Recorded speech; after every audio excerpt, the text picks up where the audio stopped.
Oi pessoal, tudo bem? Enfim, voltando aqui nas nossas gravações, certo? Fazia tempo que eu não gravava uma videoaula. Mas enfim, né? Telômeros e telomerase. Não sei qual é o número dessa aula, tá? Ela vai vir depois aí das outras. Mas enfim. Pra gente começar essa aula, eu quero aqui retomar algumas das características que a gente já discutiu, né, sobre o DNA dos eucariontos, certo? A primeira das características que eu quero discutir com vocês é a baixa densidade gênica, que a gente fala que o DNA dos eucariontos tem. E o que significa ter uma baixa densidade gênica, né? Significa que as regiões codificantes, ou seja, aquelas que realmente vão codificar proteínas, são ali somente cerca de 1,5%, tá? E se vocês lembram, né, o nosso genoma, né, de seres humanos, tem 3 bilhões de pares de base, certo? Bilhões de pares de base. Desses 3 bilhões, só 1,5% é codificante. O resto é todos esses outros elementos aqui, tá? Sejam os elementos de transposição, que são os transposomos que a gente falou, né, que eles que equivalem a quase 50%, né, do nosso genoma. Regiões regulatórias, né, que são, por exemplo, regiões promotoras, região de enhancer, né, enhancer é aquela região que induz a transcrição, né, de um trecho aí.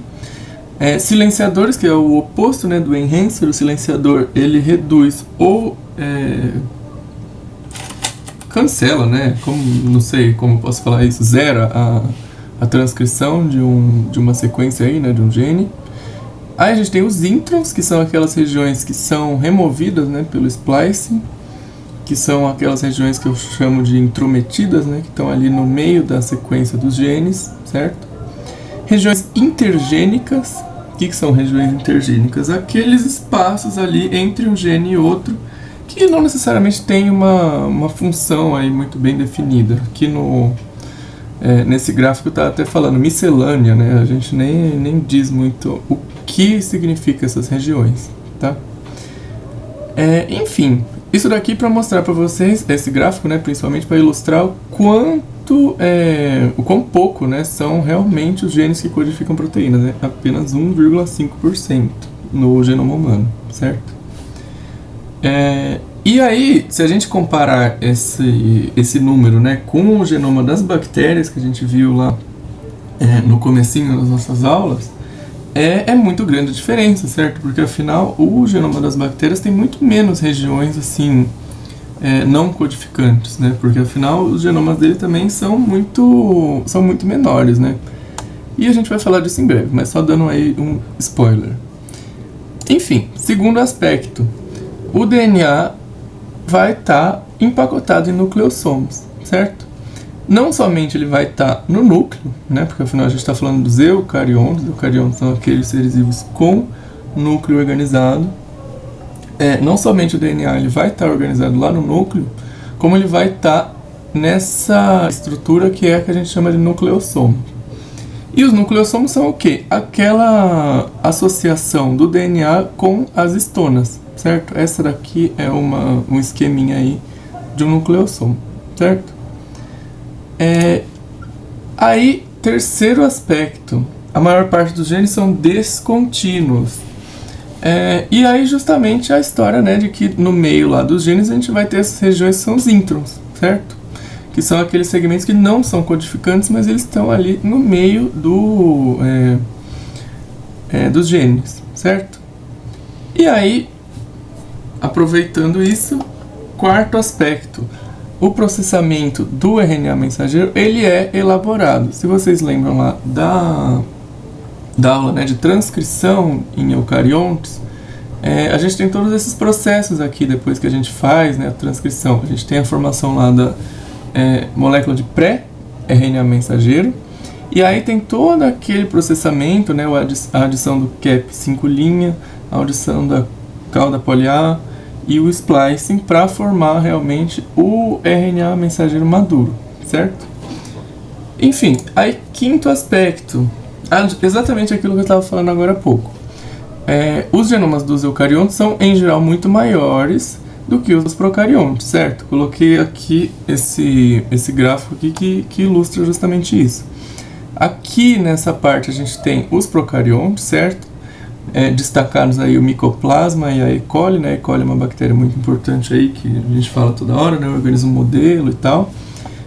Micoplasma aí é um organismo que ele é muito importante na área da saúde, né? Ele causa muitas contaminações aí em alguns experimentos, enfim. E aí aqui todos os grupos de eucariontes, né? Enfim, os fungos, protistas, etc. E aí a gente tem aqui, destaquei 2 seres vivos, né? Essa planta aqui, Paris japonica, que é o maior genoma conhecido, tá? Com 150 bilhões de pares de base. O genoma 50 vezes maior que o dos seres humanos. E aí, seres humanos tem eu aqui, ó, 3 bilhões de pares de base, certo? Que a gente sempre fala. Enfim, e aí nesse gráfico aqui também tem alguns seres vivos destacados, né? Por exemplo, a levedura aqui nos fungos, a drosófila, né? Que é um organismo modelo também aí para o estudo de genética. Zebrafish também, que é um organismo modelo muito importante. Enfim, esses aí, eu achei esse gráfico aqui bem interessante. Então, para a gente interpretar ele, né, aqui a gente está falando de ordem de 10 à quinta, 10 à sexta, 10 à sétima quantidade de nucleotídeos, tá? Ou seja, pares de base, certo? Ou seja, a gente está aqui na ordem dos 3 bilhões, certo? Por isso que 10 à nona, beleza? E aí aqui em cima tem até destacando isso aqui, ó, Mostly Coding DNA. O que isso significa? Significa que essa parte, né, do gráfico que chega até aqui, pega um pouquinho aqui dos fungos, são os genomas mais densos, né? E para cá menos densos, ou seja, que tem menos parte codificante, né? Mostly Non-Coding DNA. Uma parte menor que é codificante e aqui uma parte maior que é codificante, certo? Enfim. E aí, última característica que vai trazer para o nosso tema de hoje. O DNA ele é linear, certo? Uma molécula linear, com telômeros nas extremidades. Pronto, chegou aí o grande, né? O que a gente vai falar hoje. Provavelmente já coloquei essa imagem aqui nas aulas de vocês. Isso daqui está mostrando de forma bem simplificada a estrutura do telômero, tá? Isso daqui é um cromossomo duplicado, tá? O cromossomo ele normalmente não vai ter essas 2 perninhas aqui o tempo inteiro. Mas enfim, nas pontas da molécula do DNA, isso daqui é uma molécula, né? Isso daqui é outra molécula. Essas são as cromátides irmãs unidas aqui pelo centrômero, certo? Essas moléculas de DNA, nas extremidades dela, vai ter essa estrutura aqui, que a gente vai detalhar mais em breve, que é chamada de telômero, tá? E o que são esses telômeros? Eles são sequências repetitivas que estão localizadas aí nas regiões terminais das moléculas de DNA, entre parênteses, cromossomos, certo? E por que eles existem, né? Porque a gente tem um grande dilema que eu vou contar para vocês agora. Vamos lá. Imagina que a gente tem uma fita de DNA que está sendo replicada. Vocês lembram lá da aula de replicação? Enfim. Se vocês lembram da aula de replicação, vocês sabem que para a gente alongar uma fita, né, para DNA polimerase poder começar a polimerização, a gente precisa ter um primer, certo? Enfim, colocamos lá o primer. Isso daqui é a ponta, tá? Da nossa molécula. Imagina que esse daqui é o finzão lá, o último nucleotídeo é esse daqui, tá bom? Enfim, colocamos lá o primer, certo? Aí então vamos lá, a polimerase vai fazer o trabalho dela ali de esticar essa fita, certo? E se vocês bem lembram, o primer ele não é DNA, certo? A primase ela faz um primer de RNA, certo? E aí ele não pode ficar aqui, porque ele não é DNA, ele não pode ficar no meio do DNA. E aí ele deve ser removido, então, certo? Então beleza, vamos lá, tiramos o primer. E agora, o que a gente faz com esse buraco aqui? Porque afinal não tem como botar um primer aqui e fechar isso aqui, certo? Vocês compreendem qual que é o dilema? E aí fica sobrando esse espaço. Toda vez que a molécula de DNA é replicada, vai ficar sobrando um espaço, certo? E assim, não cabe um primer nesse lugar. Ou seja, realmente vai ficar uma região que vai ficar sobrando aqui na extremidade 3', tá? Isso aqui é o que a gente chama de overhang, certo? A gente vai falar um pouco mais de detalhes disso em breve. Mas enfim, esse daqui é o grande dilema, tá? Que é o que a gente chama de problema de replicação das extremidades, tá? E o que significa isso? Significa que toda vez que a célula se divide, ou seja, toda vez que a gente multiplica todo, né, que a gente replica todo o nosso DNA, um pedaço da ponta vai ser perdido. Um pedaço da ponta 5', né? Um pedaço da ponta 5' dos dois lados, ainda por cima, vai ser perdido de todos os nossos cromossomos, certo? E nos seres humanos essa perda de 50 a 250 pares de base por divisão. E não é como se a gente dividisse as nossas células a cada 30 anos. A gente está o tempo inteiro tendo alguma célula aí que vai estar dividindo, certo? Então vocês concordam que não tem como a gente ficar perdendo base nitrogenada o tempo inteiro, certo? Isso daqui ele vai se acumulando, tá? Não é como se, perdeu aqui, não, vai perder de novo depois, vai perdendo, esse negócio ia ficar minúsculo, ó, nessa imagem aqui dá pra ver, a gente vai perdendo essa mesma quantidade aqui várias vezes. Então o que acontece? Os telômeros, eles vêm como uma forma aí que a evolução encontrou, né, de absorver essas perdas, tá? Ou seja, na ponta lá onde a gente teria essa perda, né, dos nucleotídeos, nessas pontas a gente vai ter essas regiões que são as chamadas de telômeros, certo? E aí elas são essas regiões que são repetitivas, né? E aí toda vez que a gente for multiplicar nossas células, em vez de a gente perder uma região codificante, em vez de a gente perder lá algum nucleotídeo que é realmente mais importante, a gente vai perdendo essas sequências aí que são os telômeros, tá? Os telômeros, eles não codificam especificamente alguma coisa, tá? Eles só vão estar ali realmente para absorver essas perdas. E com absorver quer dizer o quê? Que quem vai ser perdido vão ser eles e não uma região mais importante do DNA, tá? Enfim, só que o que acontece é que os telômeros não são infinitos, certo? E aí, consequentemente, quando a gente atinge, né, um comprimento muito pequeno do telômero, isso vai fazer com que a célula ou seja induzida à apoptose, né, que é a morte celular, ou à senescência. O que é a senescência? A célula vai parar de se dividir e vai ficar vivendo ali só até morrer. Entendeu? Morreu. E o que isso significa, né? Se a gente tem várias células com os telômeros muito curtos, isso daí indica realmente o envelhecimento daquele tecido, certo? E uma menor capacidade de regeneração. Porque, por exemplo, células em senescência, elas não vão se dividir, certo? Então, se a gente precisar regenerar aquele tecido, vão ser menos células que vão ter a capacidade ali de se dividir, tá bom? Enfim, e agora falando da estrutura dos telômeros, tá? Que nem eu falei para vocês, eles são sequências repetitivas, né?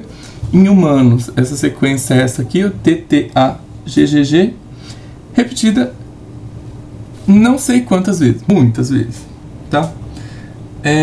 E localizados, né, nas regiões terminais aí das moléculas de DNA. E aí a estrutura desse telômero, ela é essa aqui, certo? Conhecida como os T e o D loop, certo?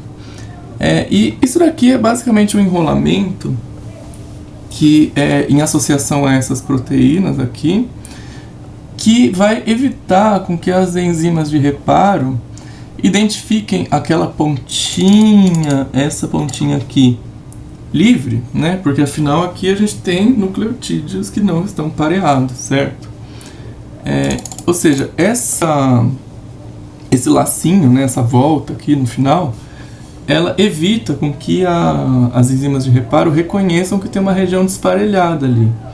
Porque se essa região for reconhecida como tipo, tem um nucleotídeo livre aqui, pode ser que tenha um ataque dessas enzimas ali para tirar aqueles nucleotídeos dali, tá? Isso não pode acontecer porque, que nem a gente viu, a redução do tamanho dos telômeros tem aí tem aí uns efeitos, certo? Seja a apoptose, seja a senescência celular. Ele não quer perder nucleotídeo, certo? E aí essas proteínas que eu falei são as chamadas proteínas sheltering, tá? E elas basicamente ajudam ali a proteger a estrutura do telômero, ajudam a dar estabilidade a essa estrutura aqui, né, de loop, e ajuda também na síntese, né, do telômero, tá? Enfim, e aí a gente tem essa tal dessa enzima aqui, que é a telomerase, que ela vai agir o quê? Na síntese e na reparação dos telômeros, certo? E ela tem essa capacidade aqui, que é uma capacidade muito interessante, que é de transcriptase reversa, tá? E essa transcriptase reversa ela vai agir numa sequência de RNA que é complementar à sequência dos telômeros, tá? Enfim, agora eu vou ilustrar para vocês, porque eu imagino que ter lido essas duas frases aqui não vai querer dizer nada. Mas vamos lá então. Imagina que essa fitinha aqui, esse negócio rosa aqui no meio, é o tal do RNA complementar, beleza? Então, aqui a gente vai ter uma sequência que vai ser complementar a essa sequência aqui, tá bom? Então ela vai lá e pronto, vai parear, certo? Quando ela parear aqui, ela vai fazer o quê? Ela vai estender esse telômero, certo? Esse overhang, né? Vai estender isso daqui, justamente com essa atividade de transcriptase reversa, tá?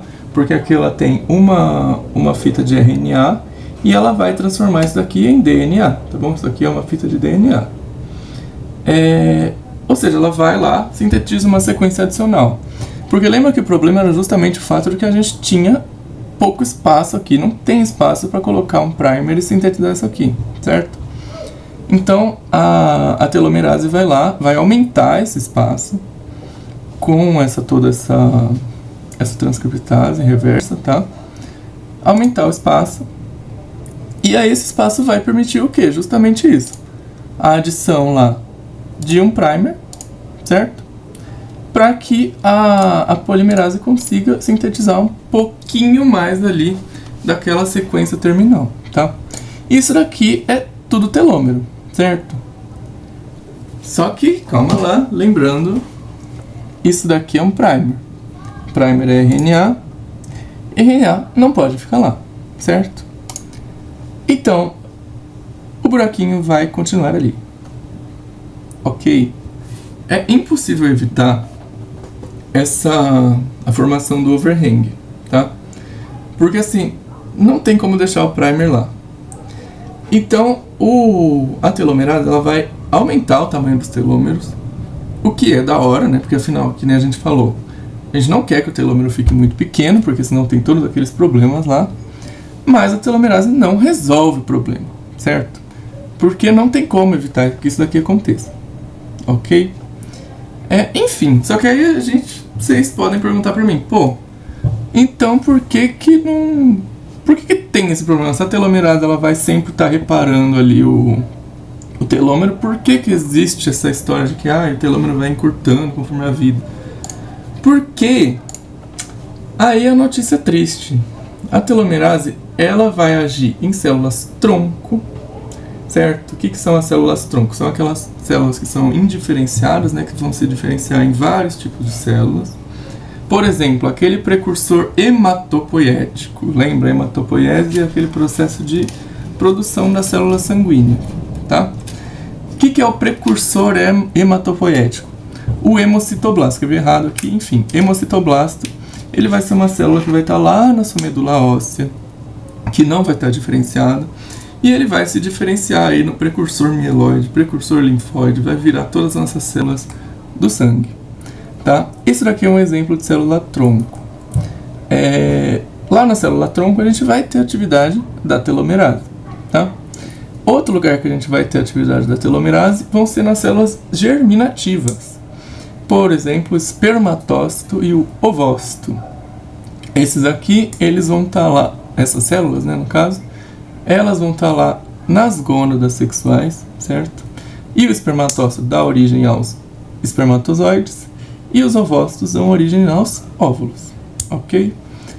Nessas células a gente vai ter atividade da telomerase, tá?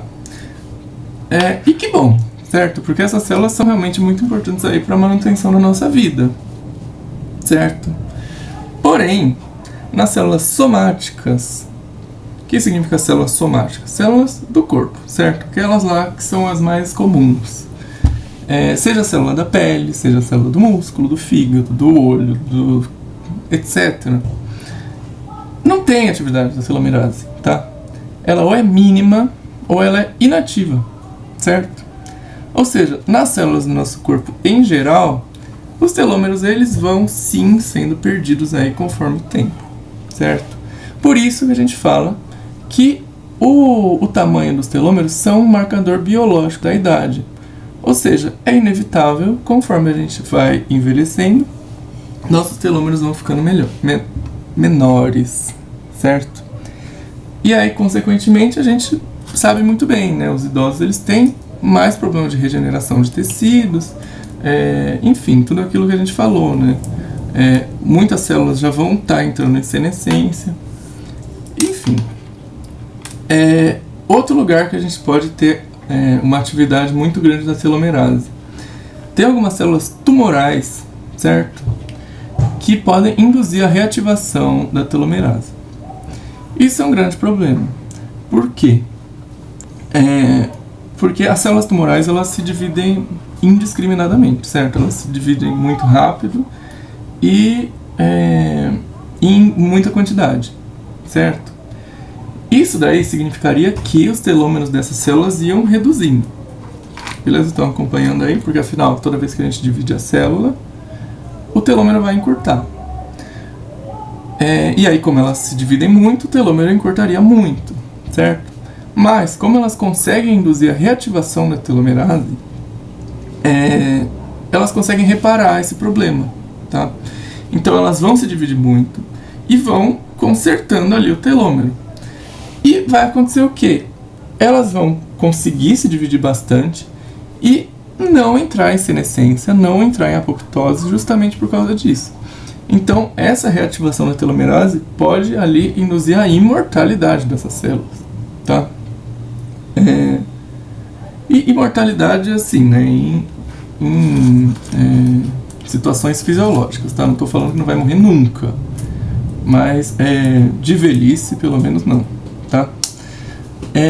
E aí, e por que isso acontece? Justamente porque aquilo que eu falei, né? Vão escapar daqueles mecanismos de apoptose e de senescência que acontecem pelo tamanho curto dos telômeros. Elas não vão enfrentar esses problemas, tá?